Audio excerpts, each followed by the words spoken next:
Kinang yalam kasang Jaintia Students Union JSU balalam kemadau Education Secretary usamla Bacharu mi Posnam, bad General Secretary usamla Nilki Mukim kila Ujor daka Public Interest Litigation mentagasi ha High Court jong ke Meghalaya. Ka Jaintia Students Union kala leben Ujor daka Public Interest Litigation ha Meghalaya High Court pyrshah ya ke public hearing ke Shree Cement Ltd ke balalong ha ke live hoi turuk naitung arajar arpundriu na ke bentak motion halum serman ilaka nongkle namar ke jeng tumu pentame ha ke bala khanglat ya kitrai jaka bersisha ke union ke pyrshah jor ya ke ni ke public hearing ke batang 20 minit katba ki paidbah bersisha kim shim la ya rong ki break ki la syak penduit bat ke kali kit nong pang jang ke JSU ke la syak penjulor ha ki runar ha ke bau nong ya ke ni ke kali kit nong pang ubarab bor mukim ulaman sau jona ke kle ki pulit kim shim la kem ya ki bapenwit ya ki paidbah andrei ke la siat dai ki air pensat khmat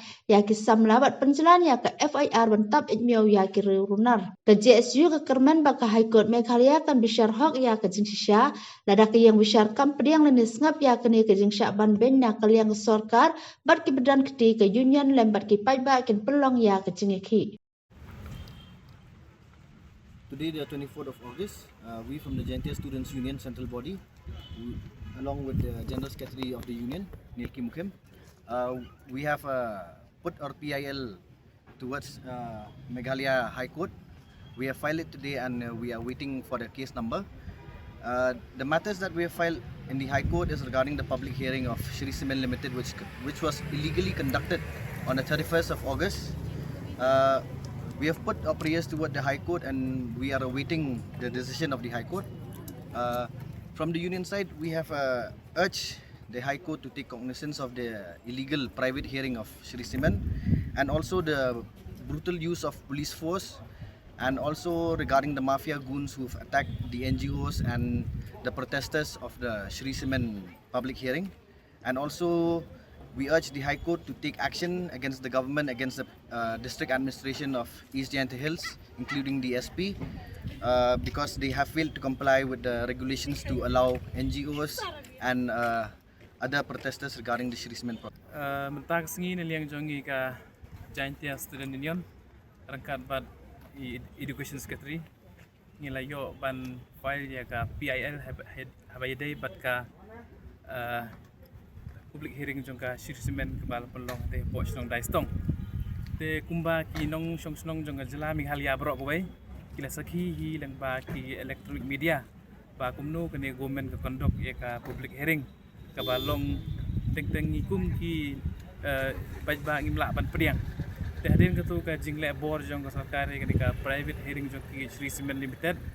ngilang jong Jaintia Student Union ngikrem shong klikti ngila lejbo ya ka FIR po Police Station East Jaintia District kumjuro ngila lej complaint syado siya po National Green Tribunal te menta nagliang jong ka Jaintia Student Union ngidang up ya ka hearing jong ka NGT te habay day bat kani liang jong Jaintia Student Union ngila lej do siya High Court but ngikermen ba ka court kan sim ya ka senjam ka bateng habay day bat kani ka public hearing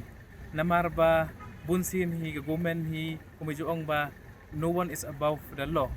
the government hi create ya ka law government hi ba persyang ban Kenya ka law te sakawero ka jingya denti jong kum ka Jaintia Student Union nengkong hi habya namar ka dai ka perthai ba thamai hi habya ni illegal measures te ya jingya ki jong ngin sampai ya ka ka outcome ka bemi na kani ka file jong ya habay dai ba ka jing file jong government yang lada ka High Court ka persyang ban